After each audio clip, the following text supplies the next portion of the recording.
Hello, ladies. Hopefully, you can hear me. I've got my headphones in. If anybody comes on, you can let me know. Hopefully, you'll join me. I might just give it 30 seconds, see what's happening. If anyone's going to come on. If not, I'll just start. Hey, Kelly. Hi, Lauren. I'll give it a minute. These are only my 5-minute lives, so I won't hang about too long, though they've usually been a little bit longer than 5 minutes. I know there's a few people that were interested. I'm going to be talking about finding your lost self. It's exciting. I'll give it one little minute more. See if my ladies come on. Hi, Nadia. Okay, I'm just going to start because I am against the clock. So, finding your lost self. Hi, Ali. First thing you need to know is, actually there's a couple of things you need to know. First thing you need to know is the self that you're looking for is gone. There is no lost self. The self that you think that you've lost, you don't even want to find her anyway, but she doesn't exist. You're chasing a ghost. And that's one of the reasons that you won't find this lost self, because it doesn't exist. It's just a figment of your imagination. You don't even actually know what it is, who she is that she's looking for, which is one of the reasons why you can't find her. The second thing that you need to know is that she isn't lost, and you're not actually looking, you're revealing. There's a big difference. Actually, going back to why you're not looking for the same self is that the self that you were isn't actually who you are. That self is the shadow seat self, and actually what you think you're looking for, it's not you. It never was you, because you're in a constant state of evolution and growing, and even as you look back in the past and who it is that you think that you were, it's never you. There is only you in this moment. And so you're not looking for a lost self. So if you just take that off the table, it's going to free up a little bit of energy, because there's just this perception of, I've really lost myself. And I know that women can tend to do this when they're in a relationship. They think that they've lost who they were. But actually what's being pushed forward is, who are you becoming? What is it that you're not seeing about yourself? And instead of looking back the way, you're actually looking forward. And if you're looking back, you can get stuck in the past, which is really just a form of sabotage, stopping you from expanding into who it is that you're going to be, which is who you don't actually yet know. And that's where one of your big fears comes in. So you're not looking to find you. You're actually looking to reveal yourself. And the way to reveal yourself is to unravel the layers, always unraveling the layers. And of course, that means that you're going to have to see what those layers are. They're going to have to present themselves to you. And you are what you're looking for. Again, what you're looking for, even this idea that you're underneath those layers, you're still most likely imprinting a perception of who it is that you think you are that's there. What you're actually looking for is your truest essence. It's that that untapped piece of you that that once you get to that part of yourself, everything is a shift. And then there actually is no self. That's when you stop looking. There is this endless idea of searching, looking for this, looking for that, looking for the next thing, looking for the next piece. And I get it, and it's okay that you're searching, because that will keep you tapped into the knowing that there's more. And there is more. Of course there's more. Of course there is more. And you absolutely know there's more. That's why you're searching. That's actually why this piece of you that you think that you've lost doesn't fit into the current narrative anymore. Because if you're going to be expanding and you are here for expansion, it's got to be way beyond the paradigms of who it is that you think that you are. Because who you think you are is the limiting version of yourself. And you're here to reveal beyond, way beyond the perception of your mind of who you are. And once you get to that point, that's when you're being.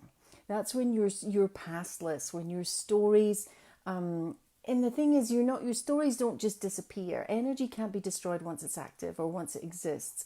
And all of those stories, all of those beliefs, they're energy traces, they're energy codes. So you're not trying to destroy them or even drop them.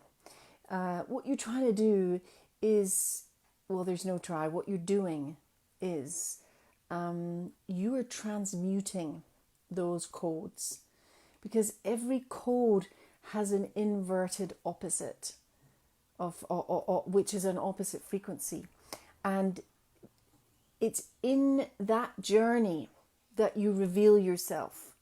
And so the self that you're revealing isn't this static you that's underneath all these layers.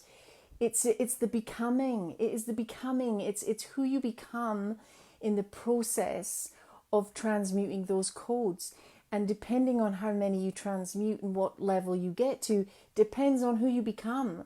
And but you have a potential. You have a coded potential that is unique to you. And what you're really searching for is the higher levels of the coded potential. And that's why you're not searching, you're not actually looking for this lost self. So get it off the table. Just drop the idea that you're lost, because that self that you're looking for, she doesn't even exist. And even if she did, you don't want to inhabit her again, because her codes are tied to the past.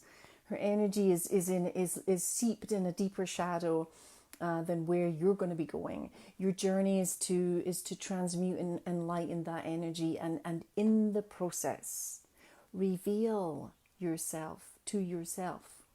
And why is that distinction important? Because even if you sit with this story, I've lost myself, it's heavy, it's hurting.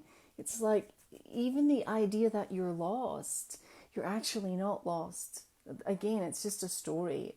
You're in the process of always becoming, by encoding into the frequencies of who it is that you're here to be. And you won't know who that is until you're living those codes. And that's okay. You can let go of that. You can absolutely let go of having to know. And this is one of the things that stops us from taking the next step, because there is this notion, I've got to know the next step and the next step and the next step. I've got to see the stairway. I've got to have the full set of instructions. I've got to have the map. But actually you don't. What you have to have is trust. What you have to have is trust.